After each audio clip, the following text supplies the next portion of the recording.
Kai tik sužinojome apie naujausią kompanijos Dojus Agro atsivežtą kombainą, iškart pasiprašėme į svečius.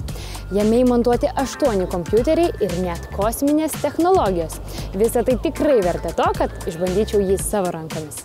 4 metrų aukščio, panašaus pločio ir net 10 metrų ilgio laukų valdovas. Sakyčiau, net imperatorius. Beje, valgo jis irgi neblogai. Kuro bakas talpina net 1250 litrų dizelinio kuro. O jau kaip dirba. Tai yra kompiuteris, kuris rodo pagrindinius parametrus, kai šis kombainas dirba lauke. Tai yra pagrindinė kombaino valdymo svirtis, kurią kai stumi į priekį kombainas juda pirmyn, na, o kai stumi atgal, kombainas važiuoja atgalinė kryptimi. Štai čia įsijungia vaizdo kamera, kuri man padeda matyti, kas vyksta gale. Šiame kombaine yra įmontuota automatinė vairavimo GPS sistema, kurios pagalba kombainas yra valdomas automatiškai. Jisai pats susiskirsto didelį plotą lauko štai tokiamis juostomis po 9 metrus ir gali važinėti visą dieną pirmyn atgal štai tokią trajektoriją, todėl jam nereikia vairuotojo pagalbos.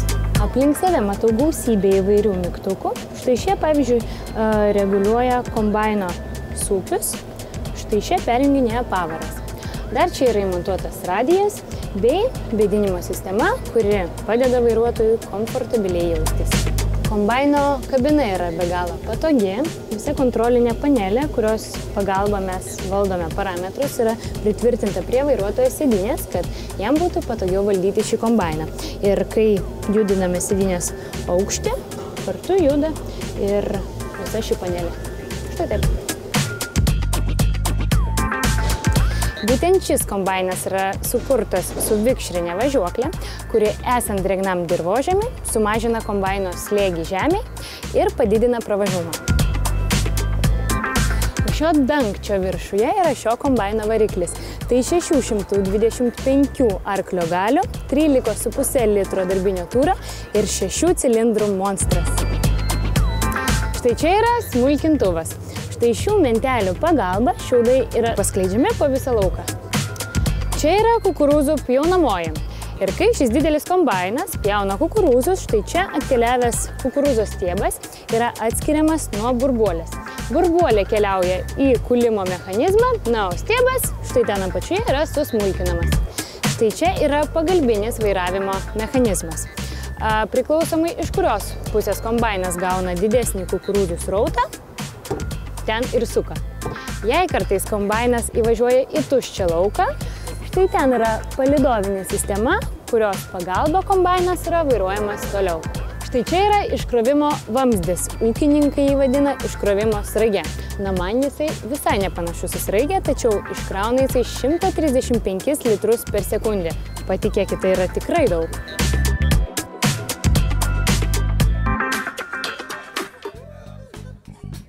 Na, o dabar pakalbinsiu žemės ūkio technikos žinovą Richardą. Pakalbėkime dabar apie šitą kombainą. Kokius darbus jisai gali nudirbti? Pagal patį žodį kombainą reiškia, kad jisai kombinuotus kažkokius tai darbus daro. Jis ne vieną funkciją atlieka. Tai yra pirmiausia, jisai nupjauna javus arba šiuo atveju kukurūzus ir toliau transporteriais paduoda į kūlimo būgną, į kūlimo aparatą. Tenais grūdai arba kukurūzų burbulės, reiškia, yra trinamos. Šituo atveju mes turime prieš save rotorinį kombainą, kuris iškula grūdus trinimo būdu. Tai yra, įsivaizduokim tokią pobūgnis, toks, reiškia, kaip ir vamzdis, ir tame vamzdyje sukasi rotorius. Ir tas rotorius, reiškia, masę trina į sienelės ir taip grūdai prakrenta pro tas sienelės ir keliauja ant sietų ir ten yra, reiškia, sietai išvalo tos grūdus. Toliau vėlgi dalis transporterių neša šitos grūdus į viršų, į grūdų bunkerį ir jau iš grūdų bunkerio toliau, reiškia, grūdai yra išleidžiami su iškrovimo sraige į transporto priemonę. Man labai būtų įdomu sužinoti techninius parametrus, sąnaudas ir šio kombaino našumą. Teorinis jo našumas yra iki 70 tonų per valandą. Šiaip praktikoje naudojamas, sakykime, nuo priklausomo kultūros, gali išvystyti iki 60 tonų per valandos našumą. Sakykime, vienam hektarui sudoroti su javų, jisai sunaudoja tarp 18, 25, 28 litrų degalų, priklausomai nuo to, kokia kultūra yra nuimama, ar tai smulkinami šiaudai, ar yra klojami į pradalges, koks yra nuvežimo būdas. Tai va, šitie visi niuansai susideda į tą, sakykime, degalų sąnaudas. Tai pagrindė tokie parametrai, kurie apibūdina kombaino našumą bei jo, sakykime, galimybės. Ar galėtumėte išsamiau papasakoti apie jo valdymą? Jūs atvažiavę į lauką, kiekvienas klientas pasirenka kompiuterį, tą kultūrą, kurią atvažiavo kulti, įjungia variklį, įjungia pjaunamąją, kuliamąją, nustato parametrus, paspaudžia mygtuką, pavyzdžiui, šituo atveju nuspaus mygtuką kukurūzai ir automatiškai susireguliuoja parametrai, kurie reikalingi kombaino reguliavimui.